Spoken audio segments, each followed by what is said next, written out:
When I posted Lucketts Q&A on my Instagram stories, I was expecting maybe 10 questions, but between that and the comments in my Instagram post, I had over 40. I was not prepared. I'm gonna try and answer as many of these questions as I can. I probably won't go into too much detail about what exactly I made. I posted that what my booth made video back in January or February at the beginning of this year. Tried to be as open and honest about what my booth made last year and kind of do a breakdown of the expenses. And I'll get into a little bit of that with the Lucketts Spring Market, but I probably won't go into as much detail. Let's get into these questions because I have a feeling that I'm going to be going on several rants. How do I prop up the backdrop? I'm assuming this person is talking about the faux walls that are in the Lucketts video. I think in 2018 was the first time I brought them to my space. I did the whole thing that you're not supposed to do.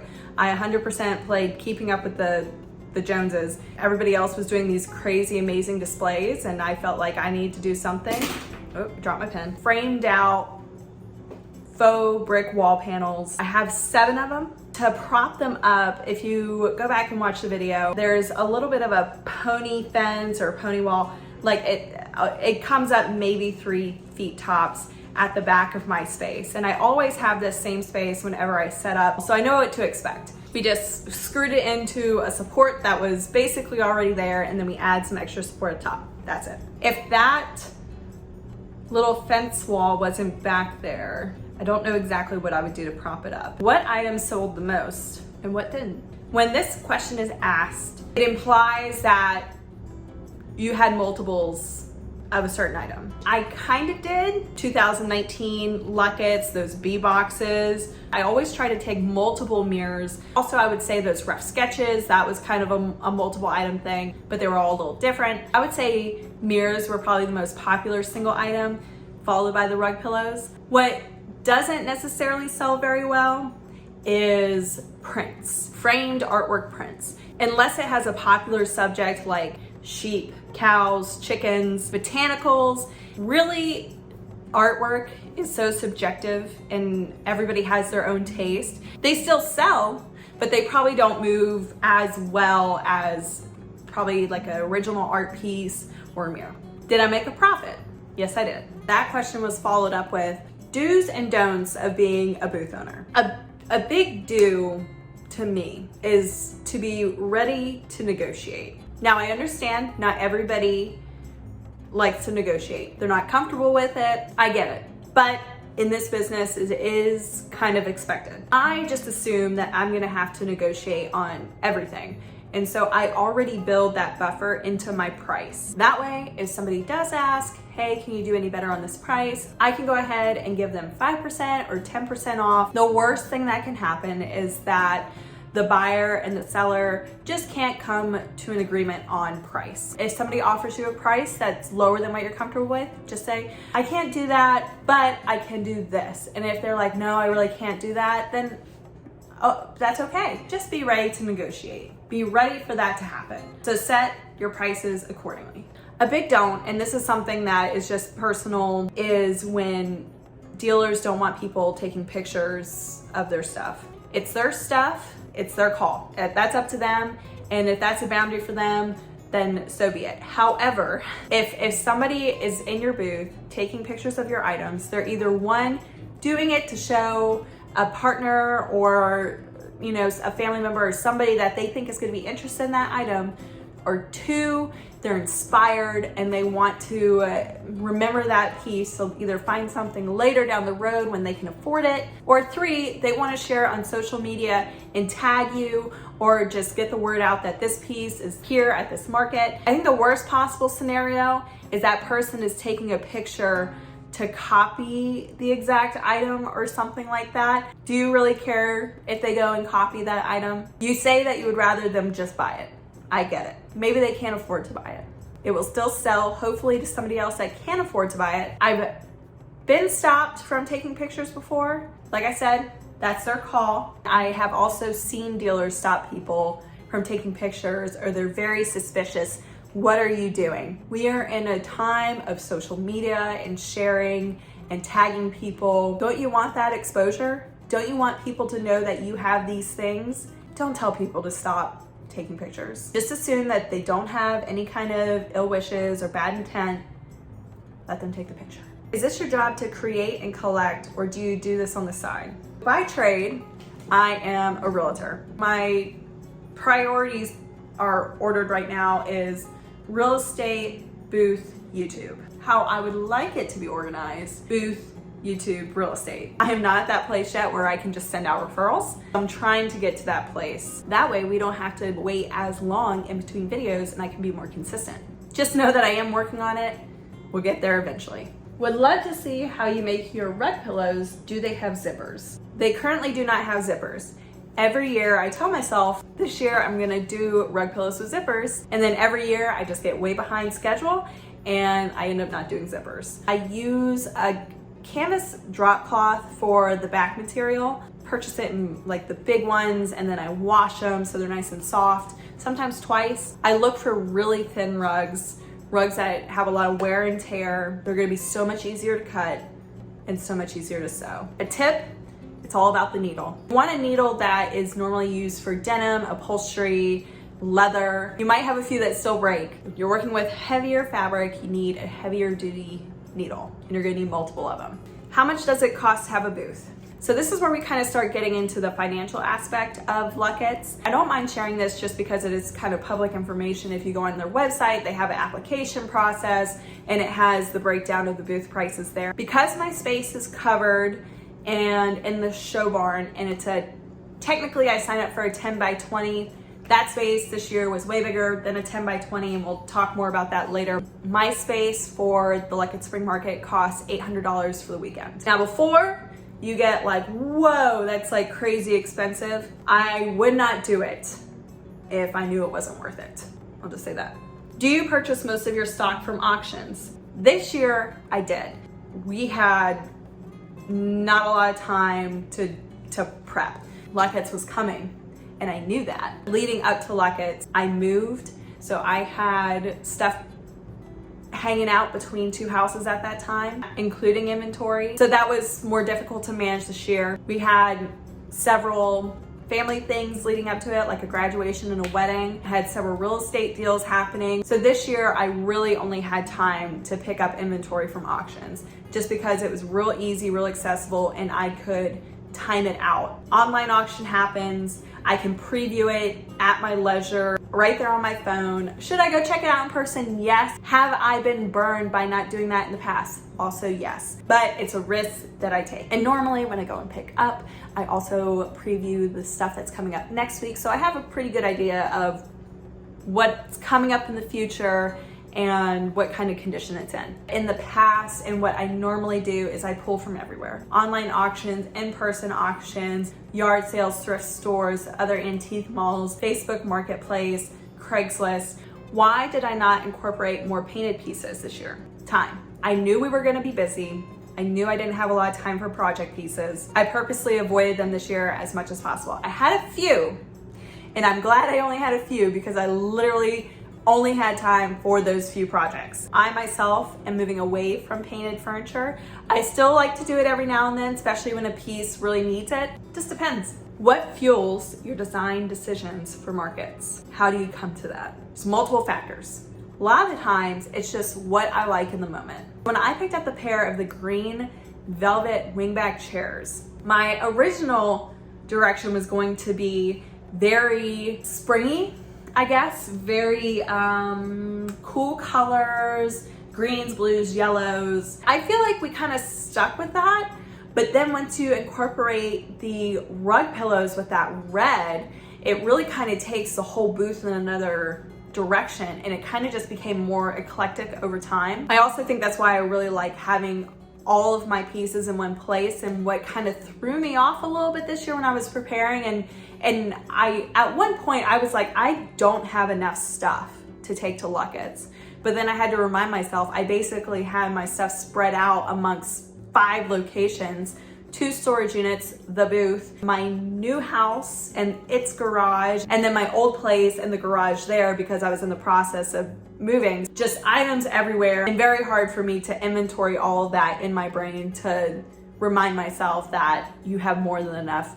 In the past, I usually have that collection much more put together and in one space so I can see it all and see how it all works together. So if I do bring in a piece that is like, it could work, it could not work, and once I put it with the stuff and I see that it doesn't work, then I can just either sell it right away or put it in the booth to sell there because it might work there and maybe not in that collection. I think this is just kind of a general antique booth question. How long do you wait for an item to sell? I start to get antsy if I've had an item for more than 4 months. I've had stuff for longer than that. If it's a higher priced item, I fully expect to have it for like 6 months, maybe more.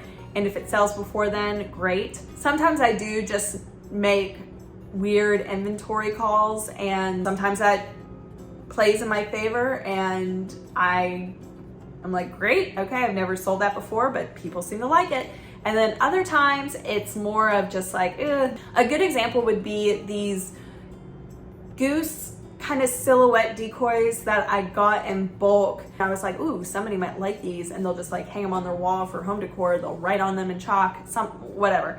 That was my thought. And I had, I think like $10 a piece on them, and they weren't moving, and so I dropped the price to $5 a piece and I sold 3.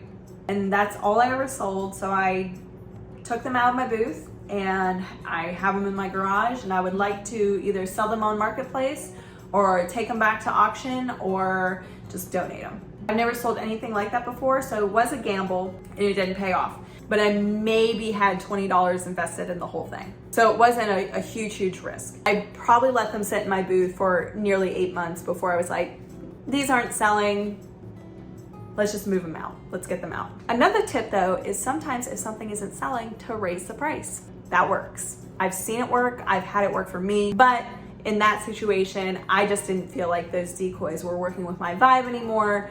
And so I was willing to just remove them from my booth entirely. If something isn't selling, but it works in your space still, just either raise the price or move it around in your booth, let it get some new light somewhere else. Maybe it's the case that people just aren't seeing it. Try that before you take anything out of your space. I did that several times and they just weren't selling, so I took them out. Is it hard to get ready for Lucketts and have a booth at the same time? Yes. It's something that I've struggled with in the past. I've mentioned it before in a few videos where I would like to be able to prepare for Lucketts and it not look like the booth suffers at all. It always does. It's something that I'm working on. I did better this year. I thought I did. I probably didn't. In the past, it had been the case where the whole time I was prepping and leading up to Lucketts, I just let the booth kind of get real picked over. This year, I didn't let that happen until probably the last 2 weeks. I'm slowly improving on that, but it can be difficult because all you're focused on and all you're thinking about is what will work for Lucketts, what works for Lucketts. I need to invest this into Lucketts. And sometimes the Lucketts aesthetic is different from the booth aesthetic, or even worse, sometimes it's the same and you want to save that special thing for Lucketts. And so the booth kind of just, unfortunately, doesn't get as much attention, but it's something I'm working on. How did you start selling antiques? I made a video last year about me turning 30 and kind of my journey that had led from college mostly up to being 30 and where I was at. So if you want a more in-depth answer, you can go check out that video here. The TLDR is I got into selling antiques when I was managing at a retail job that was just a dead end, but I loved being able to curate and put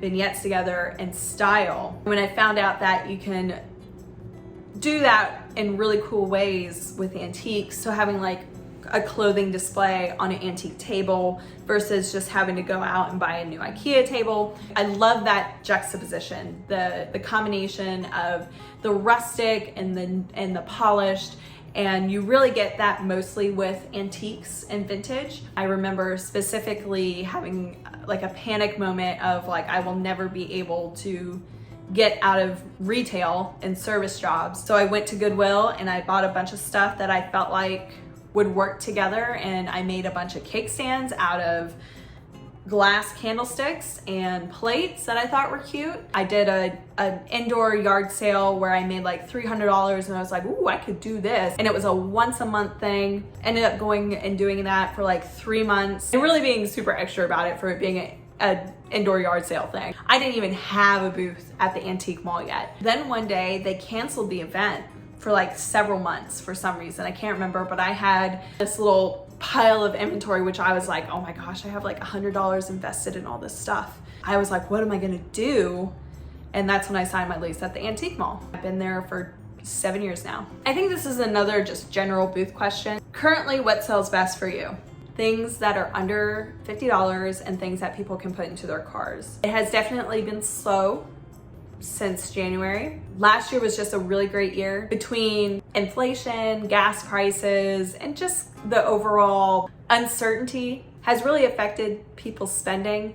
And so definitely not nearly as busy this year. Big items are moving much slower. Items under $50.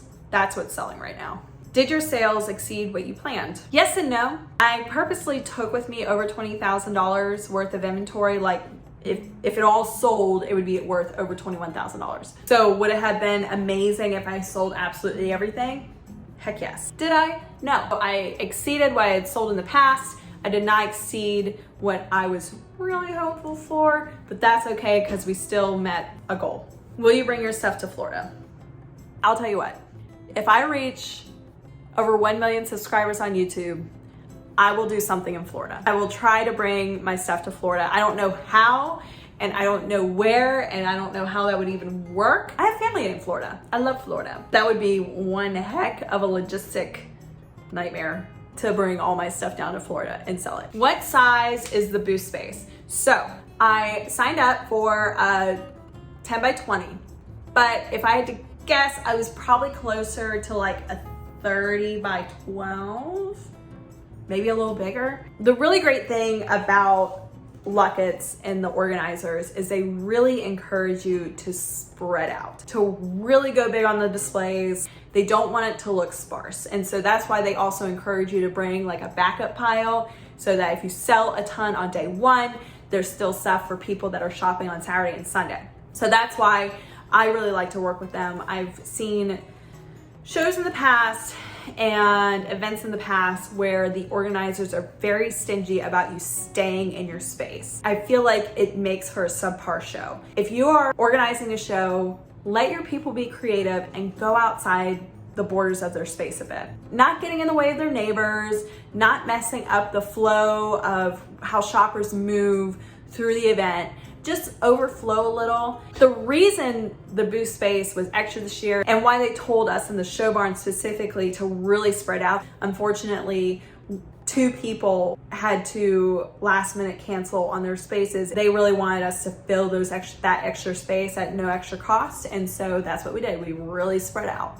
Are you doing any online sales and shipping someday? You all will be happy to know that I have hired my sister on as a part-time employee, and we are working to set up e-commerce system. It will probably be only smaller items for now. We're working on the entire system. Give us some time to do it. Okay, so this next question was a little hard to answer. How many big ticket items did you bring that were over $100? I just did some quick inventorying and math in my head. I had over 40. It was probably more. Over $100 items don't necessarily mean furniture. Each one of those charcoal sketches that I had on that back wall were over $100. The pair of brass kind of mid-century lamps, those were over $100. I had a set of gold and silverware that was over $100. You want smalls that are $100 plus, you want mid-sized pieces that are $100 plus, and you want furniture that's $100 plus. You also want smalls that are under 50. And there was a few mid-sized pieces that were under 50. So if you like wooden boxes, stuff like that.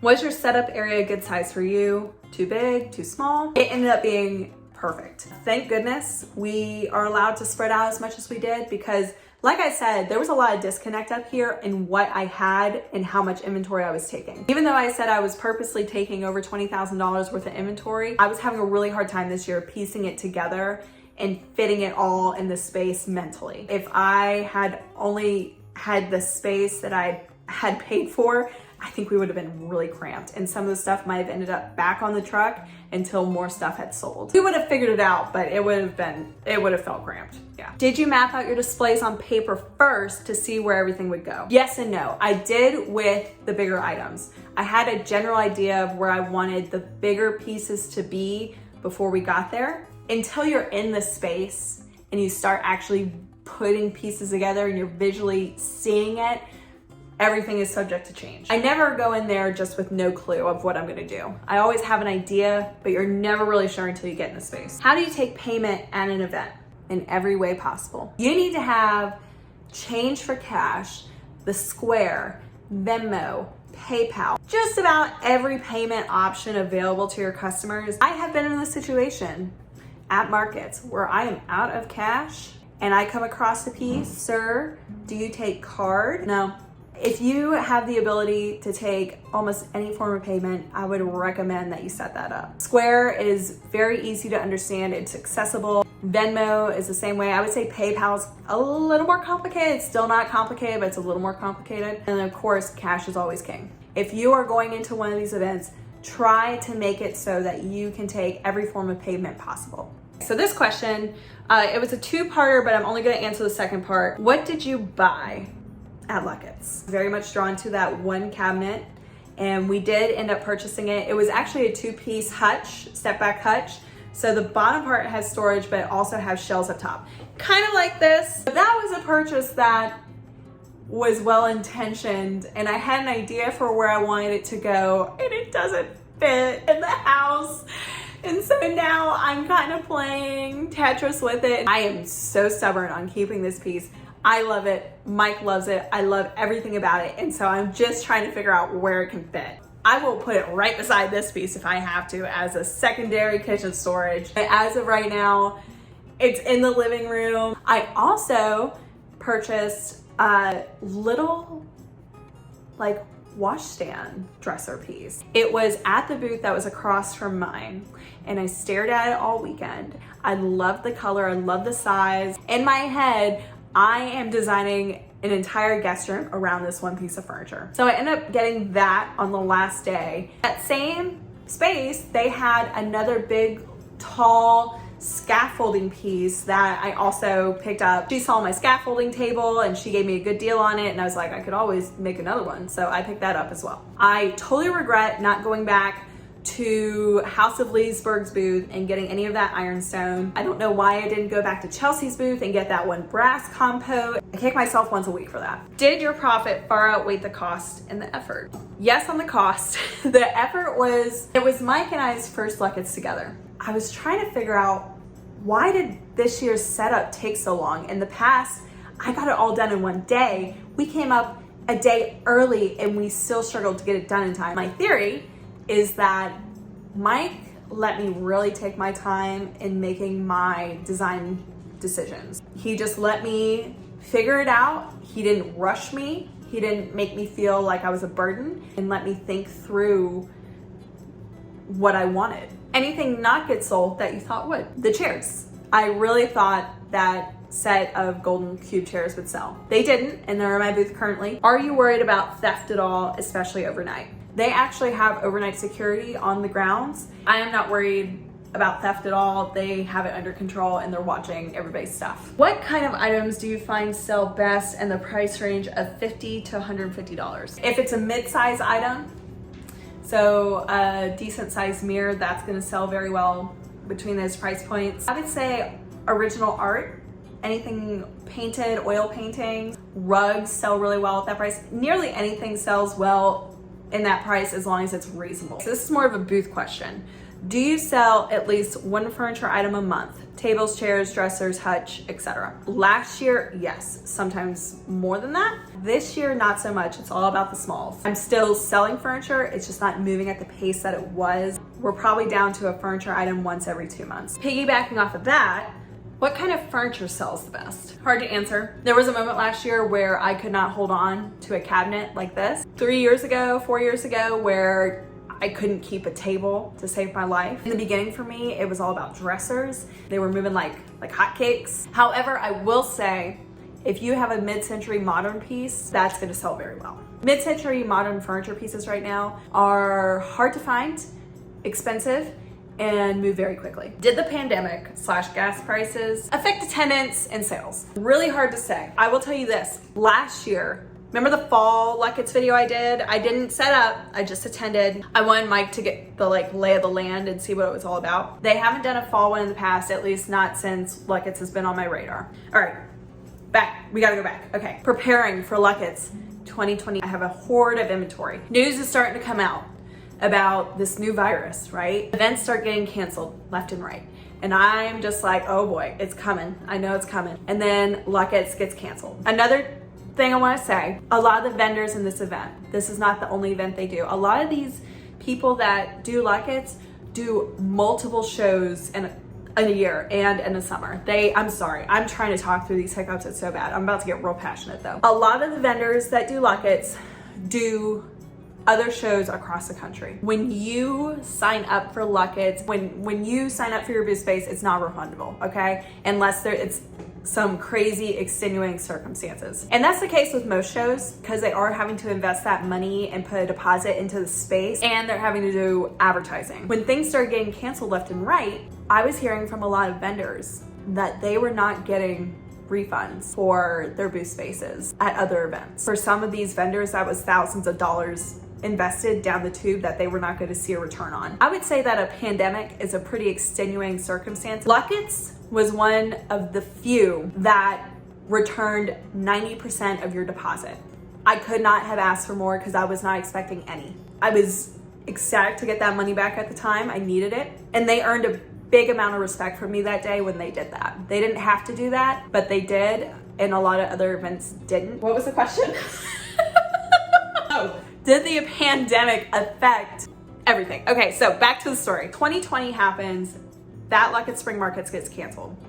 2021's coming up. They're planning on doing the Lucketts Spring Market at the normal time in May. There was still a lot of questions up in the air, so it ended up being postponed to the fall. I was not able to work it out with my schedule to do the fall show, but I did make it a point to go. It was crazy busy because it was the first show back, and at the time people had a lot of disposable income from lack of vacations, lack of going out, and this was kind of the first real outside event for something like that in our area in a long time. Wasn't expecting the same amount of enthusiasm for the spring market just because, you know, that first one was just like, oh, everybody was there, right? I was expecting a similar amount, which I think we got, but I do know the fall one was much better than the spring one this year. Was that because everybody was just so enthusiastic about getting out in the fall because they've been locked in for so long? Or have gas prices and inflation started playing a role in this year's market? I think it has. I don't know to what extent. I think it'll affect future events more than right now, or more than it did. And I have to think that the heat played a factor. I mean, it was really hot and uncomfortable and humid. How far is it worth traveling to vend at a certain market? How do you tell which are worth it? So the Lucketts Spring Market kind of works out perfectly for me. It's less than 2 hours away. It's in an area that tends to have a higher income average, and I have family that lives there. I have just kind of lucked out with the whole situation. I've gone a further distance for a show in the past, and in that case, it was not worth it. If you have the opportunity to go check out a market that you're interested in vending at ahead of time, it's worth the money. You will get an idea of what's there, how active are all the other vendors in advertising their event on their own social media. I think that's a really important element. You do not want to be the only one advertising the event. It happens. I went and checked out Lucketts a year before I actually set up there. I heard about it. I had no experience in shows, but I knew what they were and I knew I wanted to do it. I had heard about Lucketts through Miss Mustard Seed. I was a huge Miss Mustard Seed fangirl at the time. They were still doing that event at the Lucketts store. And that was the last year that they did it because it just had gotten way too big. So actually my first year setting up at Lucketts was their first year at the Berryville Fairground. Some people it's well worth it to come cross country to set up for Lucketts. But you gotta make sure that you're bringing enough inventory to make that worth your while. If you're only bringing in like $5,000 worth of inventory and you're traveling cross country, you wanna up that inventory number. If you have not done shows before, try and stay as local as possible.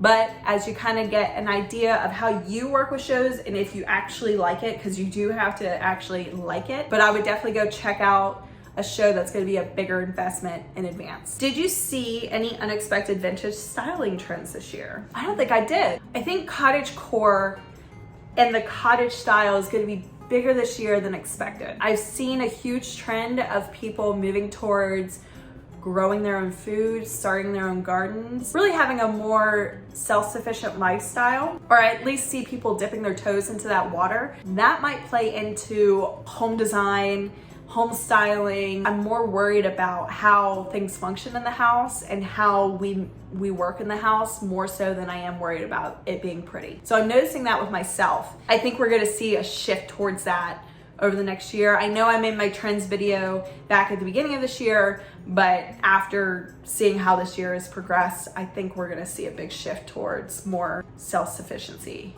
in homes that reflect that. What were your expenses and what were your profits? I won't answer the profits one, but I will tell you some expenses. A few expenses are things like the U-Haul plus gas. That first year, you're gonna wanna get your square. You're gonna wanna make sure that you have all your business cards. Obviously, there's the inventory expense. You don't already have it, any hardware like screws, tags. There's a bunch of little details that add up and do cost money. How do you find shows locally? You're probably gonna have to search them out, Google, Facebook, Instagram, or whatever your location is, Antiques Vintage Show, see what pops up in Google or see what pops up in Facebook. Like I said, I was a big Miss Mustard Seed fangirl at the time and I found it through her. I had never heard of it prior to that, which is upsetting. What kind of camera do you use to take your ID pics? Just my phone. I have an iPhone 11 and that's what I've been using for a long time. But good news, look who finally got a camera. This just came in. I've only had a chance to play around with the settings a little bit. I still need to figure it out, but hopefully we'll be doing videos on this in the future. How do you decide what is good and for your booth? Is it hard not to keep it all for yourself? It really just depends on what I like at the time. There's stuff that I was interested in for inventory purposes when I first started that I would not touch now. And there's stuff that I'm buying now that I totally would not have invested in 4 years ago. How I don't keep it all for myself, it's a whole like the cobbler's kids don't wear shoes situation. It's really hard for me to make design decisions for myself. It doesn't feel as big of a commitment when I invest in inventory for my booth. I get analysis paralysis, so I'm actively trying to just make a decision and go with it. A lot of my future videos are gonna be about working on our new house. Right now, we're really starting to get into landscaping and I have a lot of ideas for that. I will also be doing some interior home videos too. I'm just not ready yet. I would like to really think through a few designs before I execute them. Like I said, a little bit of that analysis paralysis. Thank you guys so much for watching. I hope you enjoyed it. If you have any more questions, leave them down below. I'll probably answer them over on Instagram. So please remember to hit the like button and to subscribe. Also hit the bell notification. That way you can be notified for when I post these videos that are coming. I'll see y'all next time. Bye. When the Q&A video is longer than the Lucketts video. Sorry guys.